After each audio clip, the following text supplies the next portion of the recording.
Hello Whovians, welcome to the main channel. Today we're doing a brand new video called References. Now, this video is going to go in detail of another program so that international viewers, because YouTube is an international platform, so I feel obliged, like I did with Children in Need, I feel obliged to at least mention the name of the program and to explain what it is briefly so that we all understand what is going on. So, in the BBC in the UK, there is a daytime soap which used to air at 1 p.m. and then moved to 2 p.m. but suddenly got cancelled prematurely by the BBC due to lack of money. It's been going for 24 years. It's called Doctors, and it's about these doctors. So that every day there is a new patient of the week story, a day, sorry, and then because it's Monday to Thursday, and then you have the current storyline with the characters running through the doctors that are always there, and so you have all these amazing actors playing all these amazing roles, and you get guest stars in and people like Sheridan Smith, Eddie Redmayne, those type of people on the bridge have all appeared in Doctors. Lucy Bowman, they've all appeared in Doctors, one way or another. So it was a nice surprise when I was watching Doctors one day, and Al Haskell, one of my favourite doctors in. You have to have a favourite doctor and a favourite receptionist, right?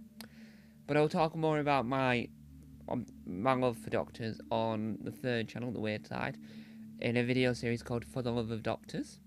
Well, not For the Love of Doctors, For the Love of Soap Operas. And I'm going to do a whole episode on Doctors. But that'll come because next Thursday, which is, if I'm not mistaken, the 14th of November, is when the final episode of Doctors airs, and the Doctors documentary will air straight after. Before that, a Doctors episode of Bargain Hunt, and in the morning there'll be a segment on Doctors on Morning Live.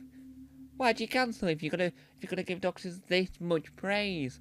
I don't know. So, Al Haskell as a character, as a person, before I get to the character, he's a fan of sci-fi. He's a fan of Lord of the Rings. He's a fan of fantasy. He's a fan of all these areas, right?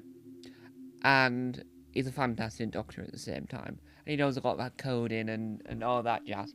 So this was no surprise when he turned on his phone and the camera panned to the home screen, like the lock screen of it, and it turns out he's a fan of Doctor Who, but not any old random reference that's got no relevance, but it's Peter Davison, Doctor Fifth, number 5, and he seems stood out the tiny.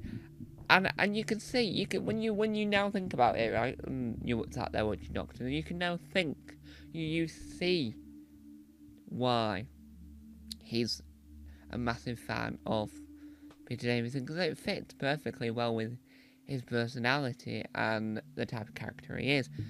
But the reason why this is important, and it's a reference point that we need to talk about, is that the bloke that plays Al Haskell was, and I'll be honest, I'm gonna have to argue with someone on this, right?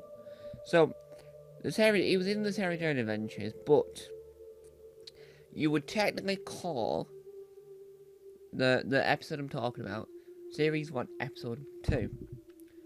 But you can also call it Series 1, Episode 1, because Series 1, Episode 1, in my opinion, is the pilot. So technically, but I'm just going to call it Series 1, Episode 2.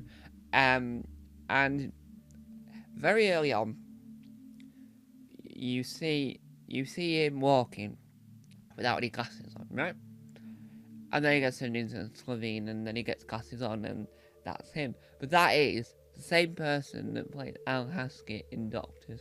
So the reference point is that Al Haskell is a fan of classic Who, especially Peter Davison number 5. But at the same time, the actor was in an episode of Sarah Jane Adventures. So I think it's a win-win, because it's a win-win for Whovians, because it's like that's a character in another BBC programme who is a fan of Doctor Who, but the actor has also appeared in the Who universe in the Sarah Jane Adventures, so the two worlds collide, and that's what's brilliant about it, because you wouldn't expect that. But if you've already given the character a trope that they're into sci-fi, but then you've not made canon of any other sci-fi program that's not really been utilised. So having Doctor Who there is a uniqueness to it. So it shows that Doctor Who exists in the Doctor Who universe, and I think that is like one of the best bits of this, is that they've now said anyone can be a fan of Doctor Who in this world.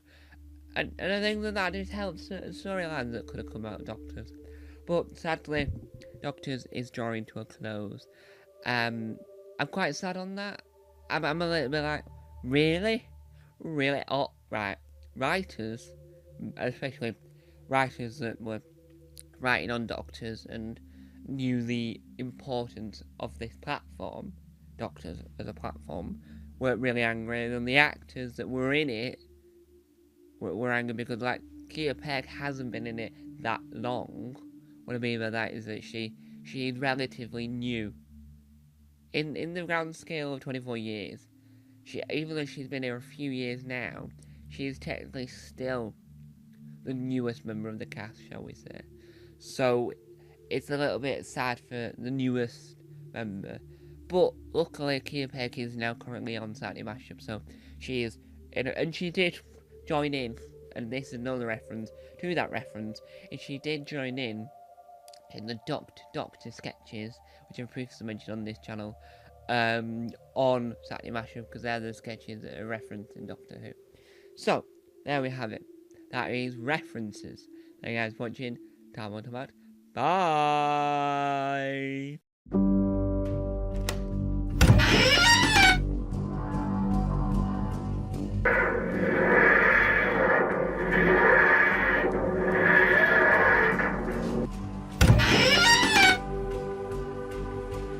Don't forget to subscribe to the official Tom Mason YouTube channel.